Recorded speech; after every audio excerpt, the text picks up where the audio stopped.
In the rotting carcass of an industrial city, humanity suffers a grotesque affliction. Blood hardens into glass, and veins toll like brittle bells when they fracture. Those who collapse do not bleed, they shatter, their bodies unraveling into shards of crystal that chime a mournful hymn as they scatter. But beneath the city's foundations, buried deeper than steel and stone, something older still awakens, a creature whose heart beats in living minds. Now, Marcus Hale, a maintenance engineer in the industrial sector, had long grown accustomed to the stench of burning oil and the groan of failing machines. But lately, a new sound haunted the air, a faint, chilling chime like glass splintering in the wind. The first time he heard it was in the old foundry, where his longtime co-worker Joseph suddenly crumpled mid-shift. Joseph's body convulsed, his skin pale and drenched in sweat. Rushing to help, Marcus felt it through the man's soaked shirt. Veins stiff as wire, vibrating under his touch. A pale blue glow traced along Joseph's neck, translucent and glimmering like crystal. "Help me," Joseph rasped. Then came the crack. His arm bent unnaturally, snapping not like bone, but like brittle glass. Marcus staggered back, horrified, as Joseph's body fissured, splinter by splinter. No blood flowed, only a crystalline sheen spreading through his flesh. Within seconds, his friend disintegrated into 1,000 shards, scattering across the floor in a ringing cascade like a funeral bell. The other workers fled, their screams ricocheting down the iron hallways.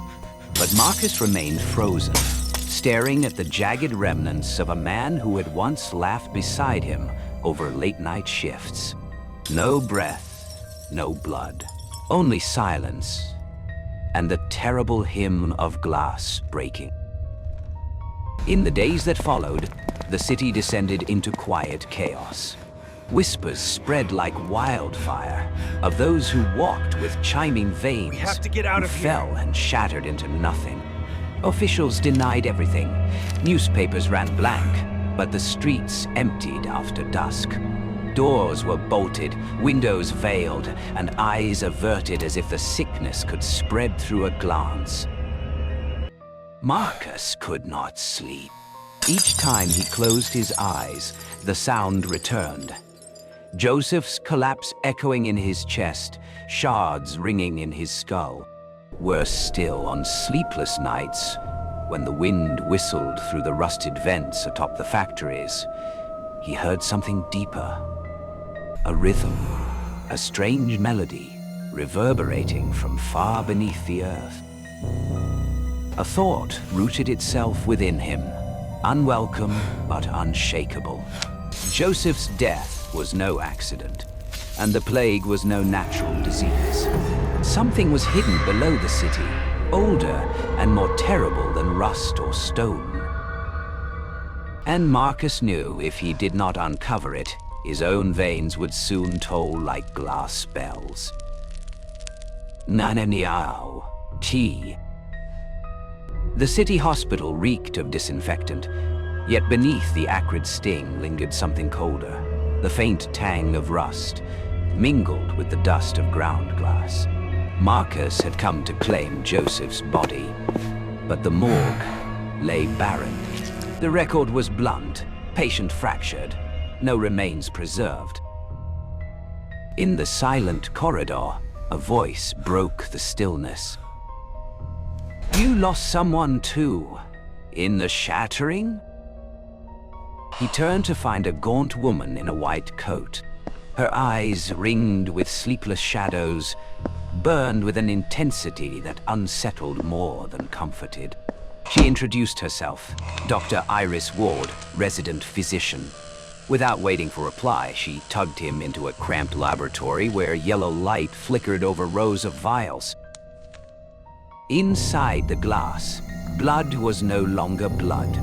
In one vial, Liquid once red had grown translucent, flecked with jagged shards that caught the light like splinters of ice.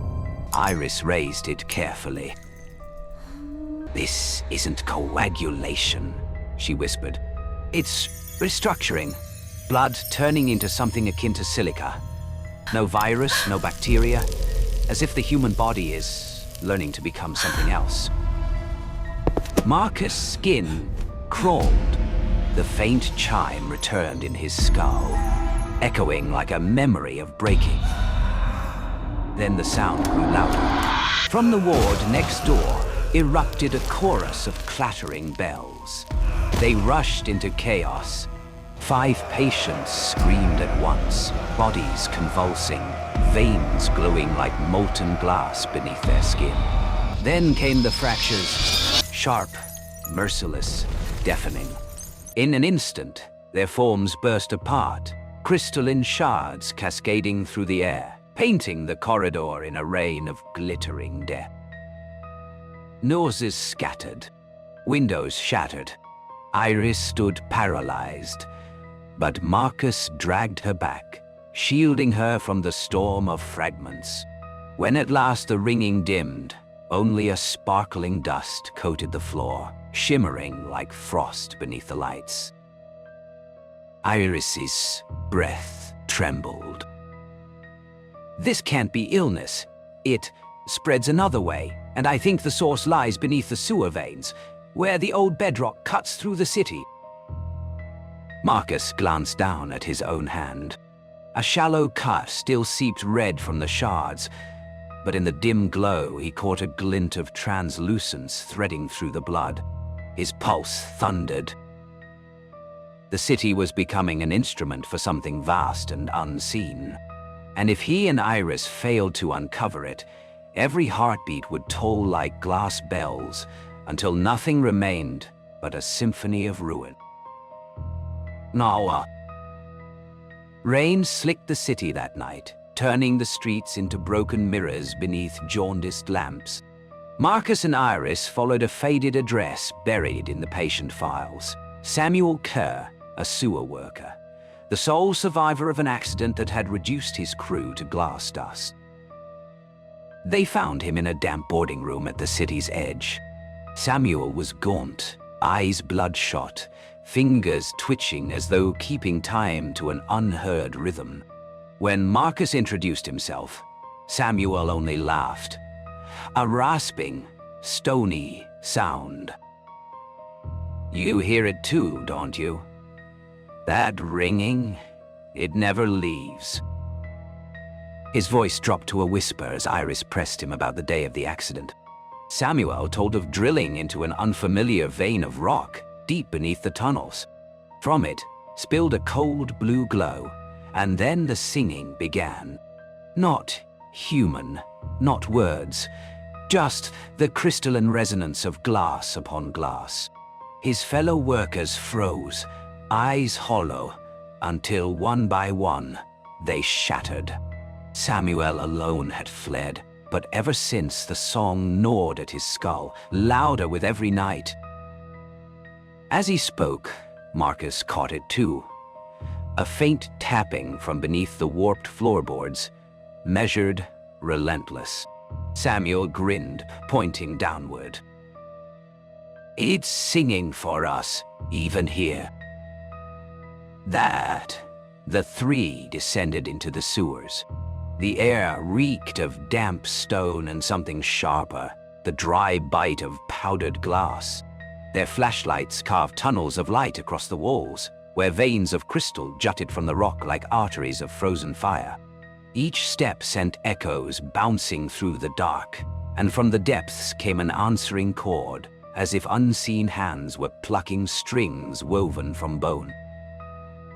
Samuel buckled, clutching his skull, muttering prayers that melted into melody. Iris clung to Marcus, her voice barely a breath. "It doesn't just kill, it's turning them into part of the song." Marcus stared into the blackness where the music swelled clearer, vibrating through stone and marrow alike. The chill in his bones told him they had crossed into something's domain, something not of flesh, not of man. And the symphony of glass was only beginning. Indeed. The deeper they ventured into the mine, the more the world above seemed like a forgotten dream. The walls glistened with moisture, streaked with veins of black ore that pulsed faintly, as though the rock itself had a heartbeat. The narrow passageways twisted endlessly, sometimes collapsing into suffocating tunnels, other times widening into caverns where the silence felt almost alive. Mark's lantern trembled in his grip, the flame quivering as if it feared what lay ahead. Shadows bent unnaturally along the jagged stone, stretching and contorting into forms that did not belong to the human world. Evelyn trailed her fingers along the damp wall, her breath shallow. She could feel something, an unseen rhythm, guiding her deeper, luring her forward with the persistence of a whispered command. The deeper they went, the heavier the air became. A stench rose, iron, rot, and something far older. The ground beneath them was littered with scraps of rusted tools, helmets split down the middle, skeletal remains half buried in shale. Time had not eroded the violence etched into those bones. Some still bore the marks of desperate clawing, as if the miners had tried to tear through the earth itself in their final moments. Then came the sound. A low murmur at first, indistinct, like wind brushing against the stone. But it grew, layer upon layer of voices, men, women, children, rising in a chorus too vast to belong to the living. They spoke in a tongue neither Evelyn nor Mark could comprehend, yet the meaning slithered through their minds, bypassing reason. Surrender. Become. Join us. Mark pressed his palms to his ears, but the voices only grew louder, drilling straight into his skull. Evelyn, however, stood transfixed, her eyes glazed, her lips parting as if to echo the chant. Her lantern light flickered, nearly extinguished, and in the dim glow, the walls began to move. Faces, countless, twisted, agonized, pressed outward from the rock, their mouths opening and closing in unison with the voices. The descent had ceased to be a path. It was no longer a mine but a threshold, and whatever awaited below was not content to remain buried. The tunnel opened into a vast chamber, its ceiling lost in darkness. The air churned, thick and suffocating, as if the mine itself had begun to breathe. In the center lay a pit, a wound in the earth, glowing faintly with a light that was not fire, but something raw, primordial. The voices rose from it, a deafening storm of whispers that battered the walls and rattled the bones of the dead. Evelyn stumbled forward, drawn to the edge, her eyes reflecting the pit's glow. Mark grabbed her arm, pulling her back with all his strength, but she resisted, her face slack and unrecognizable, as though something else had claimed her. The ground quaked beneath them, shards of stone falling like teeth from the ceiling. From within the pit, a shape stirred. At first, it was only a suggestion, a ripple in the glow, a distortion of space, but then it began to take form. Vast limbs, slick with black ichor, reached upward, and a face, eyeless yet seeing, pressed against the veil that separated earth from the void. Its mouth opened, and the chamber filled with a sound that was not a roar, but the breaking of worlds. Mark's lantern shattered. Darkness swallowed them, save for the pit's sickly glow. He dragged Evelyn away, her feet dragging. Her voice now a chorus that matched the whispers. She screamed words not her own, each syllable striking him like a blade. The chamber tilted, reality itself buckling under the weight of what clawed its way free. They ran through collapsing tunnels, past walls that bled shadows, past bones that reached out with grasping fingers. Behind them, the pit widened, its glow spilling through the mine like veins of fire. The voices swelled to a crescendo, drowning out thought, drowning out fear, until all that remained was surrender. At the final passage, Mark forced Evelyn ahead of him, shoving her through the narrow gap. He turned back once, just long enough to see the rising form fill the chamber, its countless mouths opening in unison. His scream joined theirs as the earth swallowed him whole. Above ground, Evelyn collapsed on the barren soil. The mine sealed itself with a thunderous roar, leaving only silence in its wake. But in her chest, the whispers lived on, soft, steady, patient. The awakening had begun. Ow.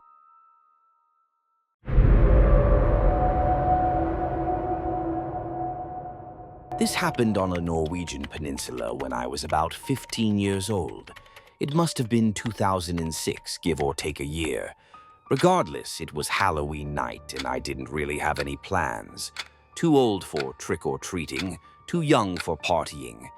It was a small peninsula anyway, so there wasn't much going on. I was just sat at home playing RuneScape on my desktop. This continued until sundown. You could say I was mildly addicted to that game. I usually like to play with the lights off, bad for your eyes, but I like the mood it set. Anyway, it's around 9 p.m. My mom comes into my room and pats me on the shoulder. "Didn't you hear me? I said I'm going out for 20 minutes, she said. I had my noise-canceling headphones on, so I was oblivious to the fact that she had been shouting to me. She heads downstairs and I hear the door slam. I put my headphones back on and sink back into my own little pixelated world. As such, I can't really tell you how much time passed when this happened. When you looked out of my bedroom door, which at the time was wide open, you could see down into the long corridor leading to my mum's room opposite. Since all of the lights were off, I could only really make out the outlines of all the objects. And that was only after my eyes adjusted after looking at the bright computer screen. Until then, it was like looking into a dark void of total blackness. You know when one of your senses has picked up on something that you're not totally conscious of yet, and you feel a little uneasy? Well, that happened to me while I was playing. It felt like someone else was around me, like that I'm being watched sensation. I figure my mum came back from wherever she went, and that I just hadn't heard her due to my headphones. But if that was the case, why hadn't she turned the lights on? I looked down into the dark corridor. At the far end, something's glowing. It's large and fluorescent green. It's spherical. Looks like a floating orb of some kind. I freak out and whip off my headphones. After looking at it for a moment, it becomes clear that this isn't an orb at all, or anything supernatural like that. There's two black holes where eyes should be, and a dark slit for a mouth. It's a glow-in-the-dark mask, and it's not floating. Someone's wearing it. Whoever it is, he is facing me. I can't make out the rest of their body, but the head is definitely looking in my direction and is slowly inching closer. It's some sort of distorted, expressionless face. It's hard to describe, but the image of it is burned deep into my memory. Realizing he's been spotted, the guy freezes. We just stare at each other for what felt like the longest time. He raises a finger up to the lips of his mask. "I'm just a trick-or-treater." It's a thick, manly voice, one I didn't recognize. In a state of shock and not really knowing how to react, I just sit there, keeping my eyes on him. "So, trick or treat," I mumble out. "Neither. Please go now." But he doesn't go. The glowing face starts moving towards me. Desperate to keep him out of my bedroom, I leap up and slam my door closed, locking it and pressing the full weight of my body against it. The guy is just outside my door. I can hear his deep breaths on the other side. He tries the door handle. It rattles. More heavy breaths. He tries the handle again. Then suddenly there's a loud bang. Something heavy slams against the door. Once, twice, again and again, like he's using a hammer or his fists to break through. The wood creaks, the hinges groan. I'm sobbing, begging out loud for him to stop, whispering, "Please, please go away." The pounding grows louder, faster, the door shaking violently under my weight. For a second, I think it's going to come off the hinges and he'll be inside. Then, just as I hear one final massive slam, there's the distant wail of a police siren passing outside on the road. Instantly, everything goes silent. No more pounding, no more heavy breaths, just silence so deep it made my ears ring. After what felt like minutes of stillness, I hear hurried footsteps retreating down the stairs, then the front door opening and slamming shut. Still in shock, I just sit in my barricaded room, sobbing to myself until my mum finally returns. It felt like forever since I'd last seen her. She asked me what was wrong, why I was crying, and why there was a large Hessian sack left in the corridor. I told her what had just happened. She called the police for me immediately. I like to think that this was just a crazy person and that they didn't really have any intention of harming me. Just some sort of messed up Halloween prank. Whatever the case, it was a surreal experience, and the image of that floating, talking face has haunted me for the longest time. The most unnerving part about this to me, though, is the fact that the peninsula really was very small. For me to see a face around town that I didn't recognize was very rare. More than likely, someone in my family knew who this person was. Hell, I probably knew who it was. I hate to think that after that event, I may very well have interacted with that person. The thought that they specifically targeted me out of everyone in the area made me extremely uncomfortable. I never felt safe there after that. That's part of the reason I moved away when I was 18. One time I received an invite to a website after chatting with some guy online. He told me it was something he thought I'd really like. Not really knowing what to expect, I followed the link. This was, as you probably expect, a mistake. The link took me to a site with just a video on it. The images were very poor quality and very grainy. In the video, there were 4 Chinese guys sat around a table in some crummy apartment. I'm pretty sure they were all drunk, and one of them was resting his head in his arms against the table. As the camera occasionally dipped downwards, you could see that the floor area beneath them was covered in a tarp. Nothing much else was happening. I wanted to skip forward because I was getting bored, but that's when I realized that you couldn't. This was a live stream.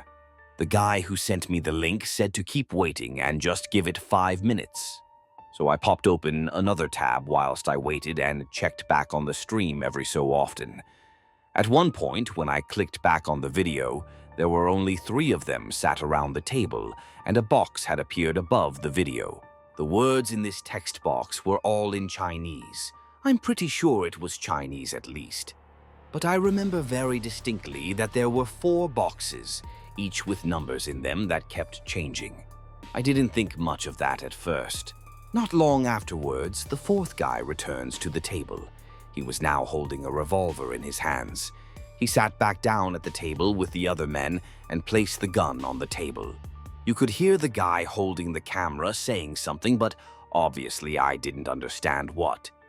He sounded very aggressive in his tone, though. That's all I could really discern. Then there were a couple of other voices coming off camera, chiming in too. The guy at the table who had brought the gun grunted something and spun the pistol on the table. That's when I realized this was a live game of Russian roulette for some sort of gambling website. People would stake their bitcoins on what I assume was a 4-to-1 bet. That's what the changing numbers were at the top of the screen. The Chinese characters must have referred to the different guys at the table, and I assume the changing numbers were the amount of cash being staked on each player. Whether the money wagered was for that man to live or die is something that I can't answer. It was like something out of the Deer Hunter. I couldn't believe it. But these guys didn't look like they'd been captured and forced against their will to play. They just looked like tired businessmen. Maybe they were a group of desperados who really needed cash. Or maybe they really were forced. I don't really know. I should have stopped watching at that point, but I guess I'm a glutton for punishment. The guy who the gun ended up pointing at put it against his head and pulled the trigger. The chamber was empty, so he was okay. Then the next guy took the gun from him. He didn't even fucking hesitate to stick the gun in his mouth and pull. There was a brief flash. I don't know if anyone has seen the Bud Dwyer video, but it reminded me of that in the sense that there was a fucking fountain of blood coming out of his head. One little detail I remember was a small amount of smoke rising out of the man's mouth and nostrils as he collapsed back in his chair. A couple of people from off-camera came in and dragged him away in his chair. I turned that shit off immediately after seeing that. I don't know if that's a regular thing that happens on that site, or whether this was some type of one-off event that had somehow been advertised on the deep web to attract an audience. I do think about that video from time to time, along with a few other ones that I've seen. Like I said, this shit stays with you.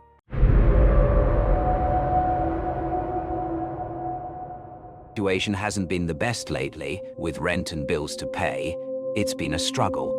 In my attempt to make ends meet, though, I met someone I wish I hadn't.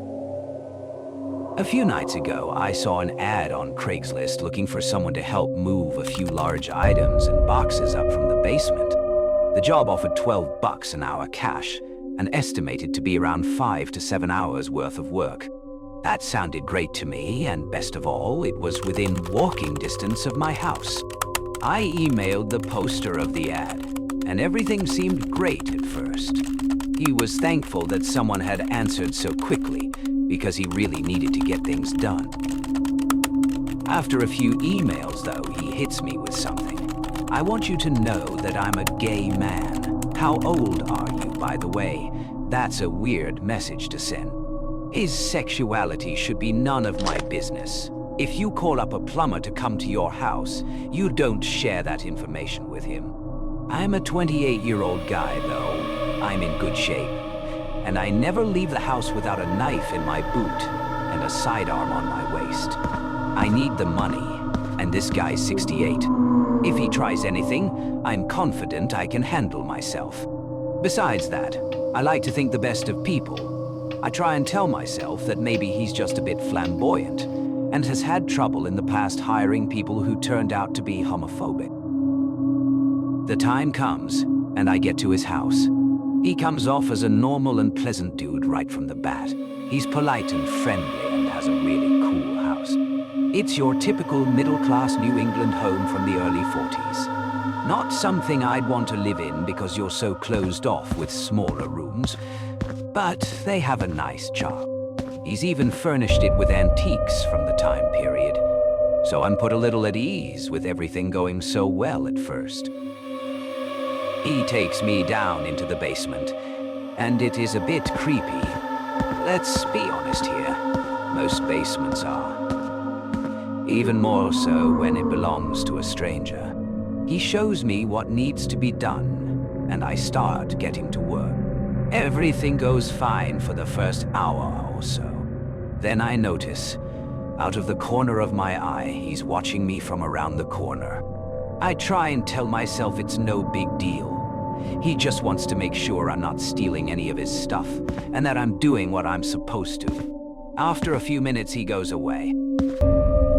About 30 minutes later, he comes strolling in wearing nothing but underwear and socks. "Oh, sorry," he says. "I was just about to take a shower, and I forgot to tell you a few things." Well, that wasn't really the case, as he just repeats something he told me earlier. He's 68, though. Can't expect him to remember everything, right? A little more time goes by, and he calls me from upstairs and tells me to come and take a break and have a glass of water. Sounds good to me. I get upstairs, walk into the living room, and he's sitting on the couch completely naked. I freeze a bit, and he says, Is okay with you?" I told him that I already informed him I was straight, and if this is what he was looking for, he hired the wrong person. He starts apologizing and puts his little buddy away and begs me to please finish the job, saying that he didn't mean to make me feel uncomfortable. Again, I need the money, so I agree. I figured there's no way this guy could overpower me, and he has no idea I'm carrying. I get back to work, and everything's fine for another couple of hours. I go back upstairs once the job's done to let him know. He tells me no problem and to have a seat while he goes and gets the money. I sit down and take out my phone to browse the internet while I wait. After a few minutes, I just know he's right next to me. It's something most people always manage to realize. I don't know the science behind it if there is any. I didn't consciously see or hear anything, but maybe your brain picks up on little cues subconsciously. Either way, I turn behind me and there he is, dick out, going to town on it. I admit I freeze a bit from the shock of it. He reaches out and puts his hand on my shoulder. Now, this is probably what creeped me out the most. With his hand on my shoulder, he leans in a little towards me, smiles and says, "Now don't go and tell anyone what you've just seen, okay? This is just our little secret. Nobody needs to know about it, right? Right?" That's not a line that should come to your mind if a 28-year-old is your normal victim. That's the kind of thing you get used to saying after doing like this to Ed. Kids. At that point, I jumped up, told him to give me the money he owes me, and started towards the door. He hands me the money while still jerking off and says again, "Don't forget, it's our secret." A few hours pass, and I receive an email from him. "Thank you for what you did for me today. I feel as though we bonded and connected on a very special level. This was a wonderful day I'll never forget. I have more work for you tomorrow. Maybe you'll learn to enjoy watching me share my private moments with you." I didn't respond. In the earliest months of 2014, I started dating my current boyfriend. We hit it off immediately, which resulted in me staying at his house multiple nights out of the week. Eventually, I ended up living there, sharing a mobile home with him and his father. The neighborhood itself was fairly creepy, one of those unnamed country areas that branch from a main road. Richard, my boyfriend's dad, would tell me stories about how the entire street was owned by one man, a guy who had gotten old in recent years and let the land go. As a result, the field beside our mobile home was overgrown with weeds and old trees. He also told me about these strange occurrences, which he attributed to two things: aliens and kids from another neighborhood. Despite his warnings and how creepy the area was, I didn't take him too seriously. After all, his biggest concern was aliens. I was unemployed for a short period of time after moving in, which left me alone in the house while my boyfriend and his dad went to work.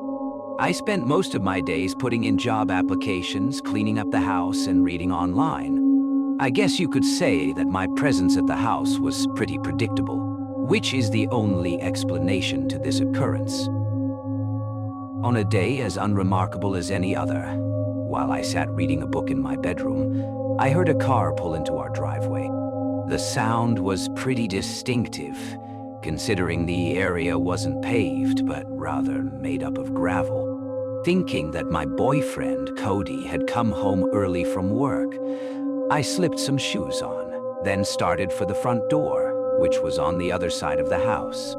Before I could reach it, a knock sounded against the glass.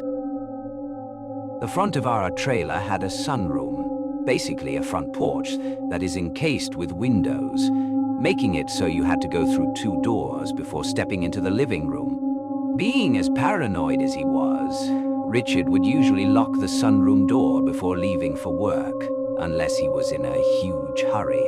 Still thinking that maybe my boyfriend had come home early from work, I opened the front door to let him in. Only it wasn't Cody at the door. but a rather short Hispanic man. He smiled at me through the glass and nodded, almost as if I was exactly who he was expecting to answer. I noticed that he had one hand behind his back, and the other was hanging at his side. I tried not to think too much about it. Beside him in our carport was a small white truck, and I could hear that the engine was still running. Hey, can I help you? I tried to make my voice as strong as I could, but it only came out shaky. I'm with the garbage company. I'm here to pick up your trash cans. I blinked, knowing immediately that this was a lie. Yes, it was common for the garbage company to come and pick up trash cans if the bill hadn't been paid, but I'd gone with Cody the week before to pay it.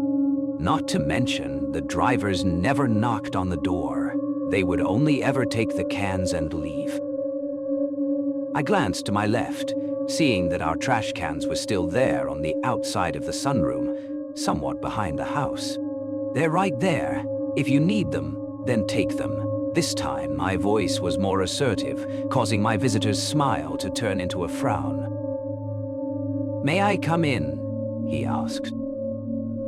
I didn't verbally answer. I just shook my head. My heart dropped as I watched him reach up and grab the handle to the glass door, pulling on it to open it. The door clicked, obviously locked.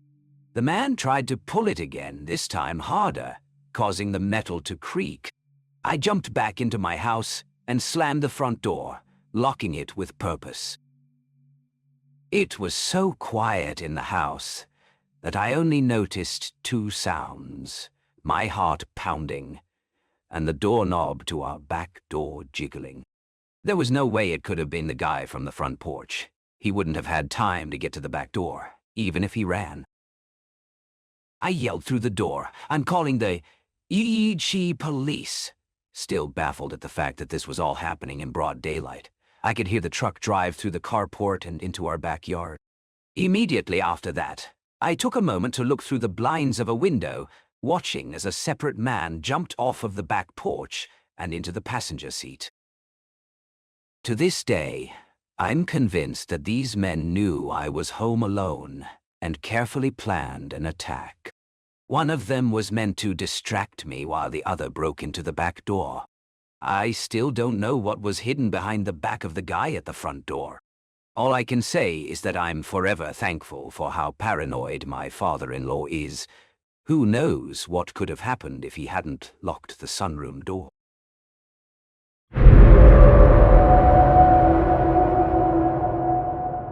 In 2007, I was 9 and my brother was 14.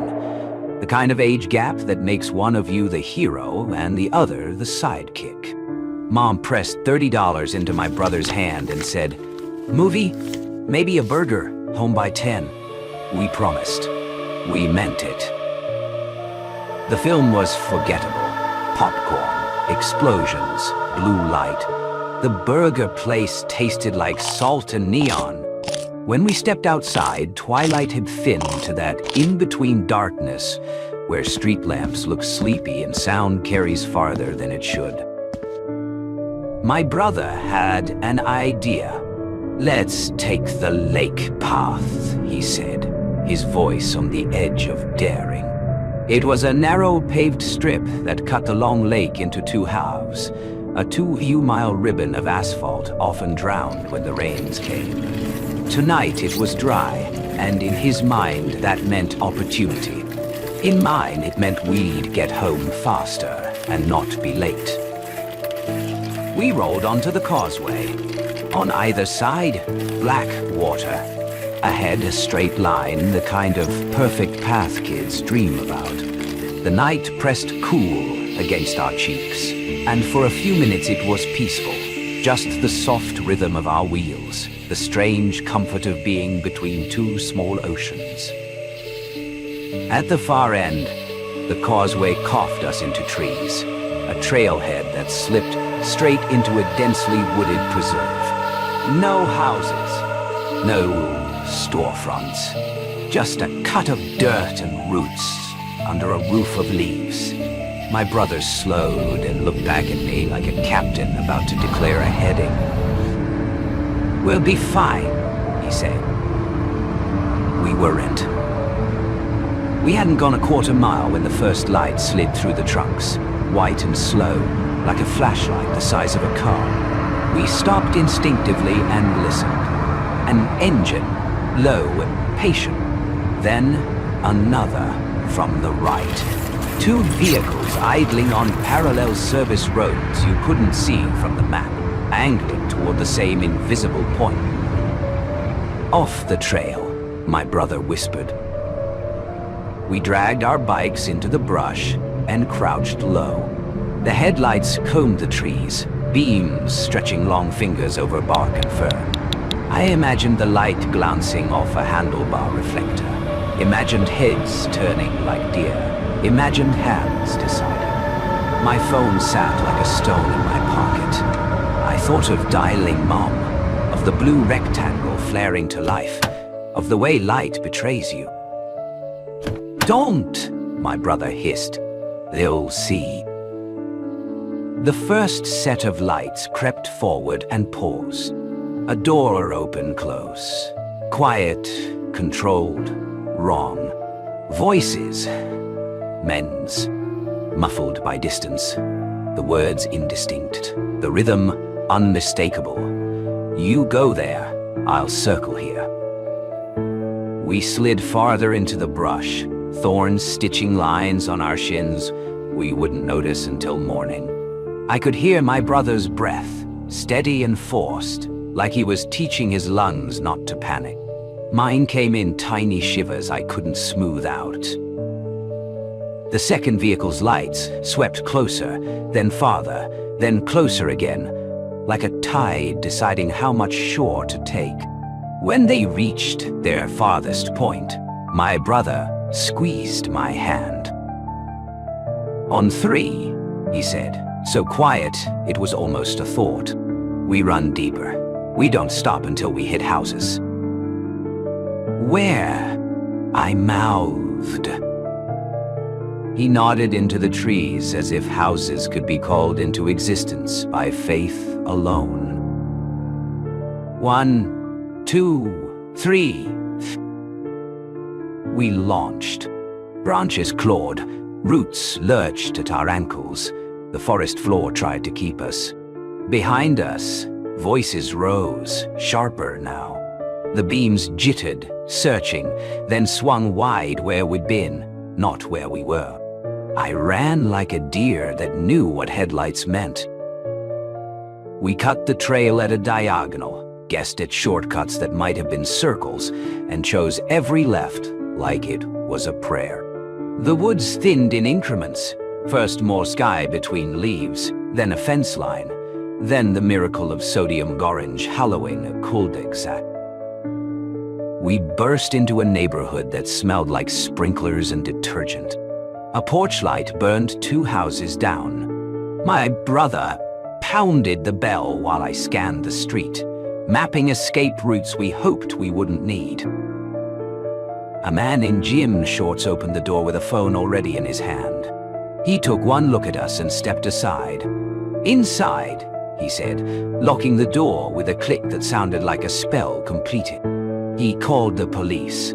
He called our mum. He stood at the window with a baseball bat, the wood glossy from use that had nothing to do with baseball. By the time the cruisers rolled past, engines constant and reassuring, the woods were as quiet as they'd been before we entered them. No vehicles, no voices, just a trail swallowing its secrets. Mom arrived shaking. She hugged us too tight, scolded us too softly, drove us home on the most brightly lit streets in the county. The report the officers took was thin. No plates, no faces, just lights, and the kind of fear that doesn't fit neatly in boxes. For years, the night stayed a blur. The long black water, the tight breath, the decision to kill the phone's light. Only recently did I call my brother and ask the questions I'd avoided. "What did you see?" How close were they? Were they following us from the lake? He was quiet for a long time. When he spoke, his voice was older than both of us. They weren't lost, he said. They were herding. I asked if he'd been scared that night. He laughed once, a sound with no humor in it. I couldn't say 3 without my voice breaking. I think about that whenever I cross a narrow path with water on both sides. How quickly peace turns into geometry, lines and angles, and how to not be in the cone of a headlight. How a decision as small as keeping a phone dark can be the difference between being found and being seen. And how, in the middle of a forest, 2 kids with $30 and a curfew learned what kind of night they were in. Not the kind with stars. The kind with plans you're not supposed to understand. I booked the room on a whim. Work had pushed me past exhaustion, and the road had become a tunnel of darkened headlights. The place looked harmless in the listing, a small roadside guest house tucked just far enough from the highway to promise quiet. When I arrived, the air smelled faintly of rain on warm pavement. The owner, a man in his late 60s with the kind of polite smile that never quite reaches the eyes, handed me a brass key on a fraying leather fob. "Room 3, he said. "Kitchenette stocked, TV works, and it's quiet this time of year." The room was old. Not run down exactly, but frozen. Faded floral curtains. A kitchenette with mismatched mugs. A couch with upholstery that had seen better decades. The bedspread was the color of tea left too long to steep. Everything was crammed into the space in a way that felt almost deliberate, like the furniture had been pushed closer together to keep each other company. I was too tired to care. I made a quick dinner, washed the plate, and collapsed into bed. The quiet was complete. No cars, no neighbors, just the faint whisper of wind through the trees. Sometime after midnight, I woke up. Not to a sound, not to a dream, just awake and wrong. The air felt heavier. My skin prickled as if the room itself had shifted in my absence. I sat up and listened. Silence, but a silence that pressed against my eardrums, the way you know someone is holding their breath in the same room. I told myself it was nerves, that I'd been working too much. I lay back down, staring at the faint glow of the street lamp seeping through the curtains. That's when I heard it. It came from somewhere behind the couch. Slow, measured, like fingers on glass. I got up, heart thudding, and checked the kitchenette window. Nothing. The family room. Nothing. The hallway beyond was darker than I remembered. My own shadow jumped each time I turned my head. The tapping stopped. I forced a laugh under my breath, because what else do you do when you're standing in the middle of an unfamiliar room in the dead of night, hunting ghosts you don't believe in? I went back to bed. By morning, I'd convinced myself it was a tree branch or a loose shutter. I checked out at the front desk, making some light comment about strange old buildings and their noises. The owner's smile faltered. "What kind of noise?" I told him, slow tapping, late at night, from the window behind the couch. He hesitated, glanced toward the empty parking lot, then leaned in. "You're not the first," he said quietly. "Last year, a guest heard knocking on the door around 3 in the morning, yelling too. They didn't open it. Next day, when they left, I found the door frame splintered, like someone had taken a sledgehammer to it." I asked if he'd called the police. He shook his head. If word got out, no one would stay here, and I still need people to stay here. He tried to smile again, but it collapsed halfway. I realized in that moment that whatever happened that night had never really ended.